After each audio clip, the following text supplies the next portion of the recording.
रोज नाश्त्याला किंवा मग मुलांच्या डब्याकरता काय बनवायचं हे प्रत्येक आईला किंवा प्रत्येक गृहिणीला पडलेला प्रश्न असतो आणि हा घराघरातलाच प्रश्न आहे.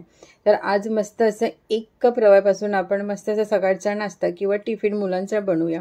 तर मी ते 1 कप रवा घेतला आहे. रवा बारीक जाड जो असेल तो घ्या, बारीक असेल तर अतिउत्तम. नंतर त्यात घालायचं 1 कप दही. तर 1 कप रवा 1 कप दही. त्यात मीठ घालायचं अगदी चवीनुसार गरजेनुसार. 1 चमचा छोटा आपण साखर घालायची आणि त्याच चमच्याने 2 चमचे मी घातलाय तेल. आणि हे सर्व आपण मिक्स करून घ्यायचं. आता मी जाड रवा घेतलाय कारण माझ्याकडे बारीक रवा नव्हता म्हणून मी जाड रवा घेतलाय. जर तुमच्याकडे बारीक रवा असेल तर तुम्ही बारीक रवा घ्या. तर आता हे आपण मिक्स करून घ्यायचं आणि यात थोडं थोडं पाणी घालायचं. एका वेळेला पूर्ण पाणी घालायचं नाही, थोडं थोडं पाणी घालून आपल्याला हे छान असं मिक्स करून घ्यायचं आहे. आपलं इडलीचं जसं बॅटर असतं तसं आपल्याला हे बनवायचं आहे. तर परत मी थोडं पाणी घातलेलं आहे आणि हे मस्त असं आपण मिक्स करून घेऊया. कारण रवा आहे याला थोडं पाणी जास्त लागतं. तर आता आपण हे झाकून ठेवूया 10 मिनिटाकरता, कारण रवा आहे, रवा छान असा फुलायला हवा. गॅसवर मी ठेवलं एक कढई,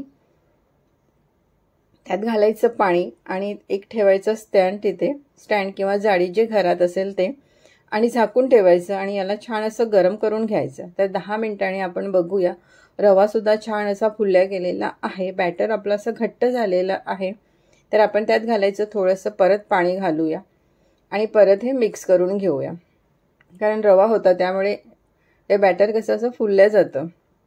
तर थोडं थोडं पाणी घालून हे मस्त असं आपण मिक्स करायचं आणि इडलीचं जसं पीठ असतं तसं पीठ आपण करायचं. नंतर मी यात घातलं आलं लसूण मिरची थोडीशी क्रश करून घेतली आहे. पेस्ट घालायची नाही, आलं लसूण मिरची छान अशी कुटून घ्यायची. नंतर आपण ते त्यात घालायचं आणि मिक्स करून घ्यायचं. तर तुम्ही बॅटर बघू शकता किती छान मस्त असं झालेलं आहे, इडलीच्या पिठासारखं झालेलं आहे.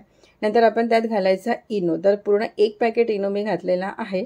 नंतर त्यात घालायचं थोडंसं पाणी घालून परत आपल्याला हे 1 मिनिटाकरता आपण छान असं मिक्स करून घेऊया. म्हणजे इनो सगळीकडे व्यवस्थित छान असं मिक्स होईल. आणि इनो घातल्यानंतर तुम्ही बघू शकता आपलं जे बॅटर आहे ते छान मस्त असं हलकं झालं आहे आणि छान असं फ्लफी झालेलं आहे.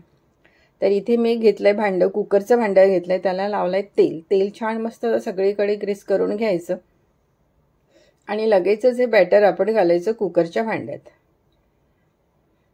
आणि याला पण हलकंसं टॅप करायचं आणि याला ठेवायचं. आपण जी कढई आपण गरम करायला ठेवली होती त्या कढईत ठेवायचं, झाकून ठेवायचं आणि एक 15 ते 20 मिनटं मस्त आपण हे छान असं स्टीम करून घेऊया, छान असं वाफून घेऊया. तर 15 ते 20 मिनटं झालेली आहेत. झाकण मी काढून घेतलेलं आहे आणि आता हे आपण गार करायला ठेवूया आणि मस्त असं फुलून वर आलेलं आहे. तर यासाठी आपण एक तडका तयार करूया.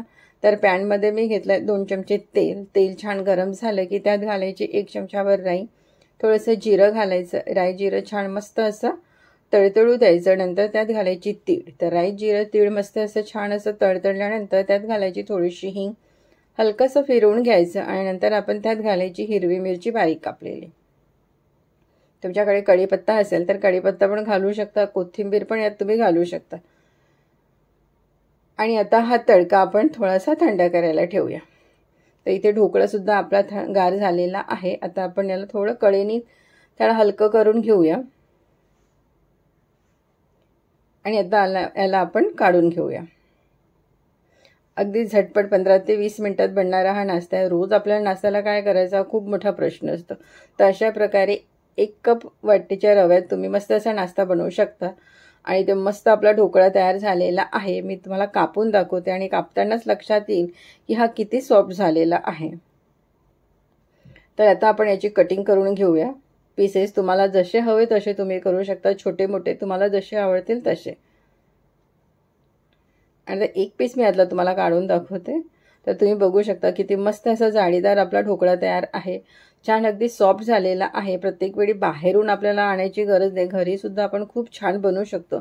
आणि तुम्ही बघू शकता मस्त अशी जाळी आलेली आहे. आता यावर आपण घालूया तडका. बघा किती मस्त झालेला आहे आणि अगदी घरच्या साहित्यात. आणि तुमच्याकडे जर दही नसेल तर तुम्ही ताकसुद्धा वापरू शकता. तर ढोकळा कट केल्यानंतर मी त्यात तडका घालत आहे, फोडणी घालत आहे. एवढ्या करता की फोडणी जी आपण घालतोय ती छान आतपर्यंत जायला. वरचेवर घातले की काय होतं ते फक्त वरचेवर राहतं, आत जात नाही. म्हणून मी नेहमी ढोकळा कट केल्यानंतरच मी त्यावर तडका टाकते किंवा मग फोडणी टाकते.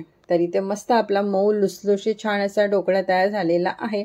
वर्ण आपण छान अशी हिरवीगार कोथिंबीर घालूया आणि झटपट होतो. सकाळच्या नाश्त्याला मुलांच्या टिफिनमध्ये सुद्धा तुम्ही बनवून देऊ शकता, कारण हा रव्यापासून बनवलेला आहे. टेस्टी आहे, हेल्दी आहे. घरी कधी पाहुणे आले तसं पटकन 15 मिनिटात होणारा हा नाश्ता आहे आणि अगदी मऊ लुसलुशीत झालेला आहे. तर तुम्ही सुद्धा ही रेसिपी नक्की एकदा ट्राय करा आणि आवडलीस तर लाईक करा आणि शेअर करा. आणि अशाच नवनवीन आणि चमचमीत रेसिपी करता बघत राहा किरण रेसिपी.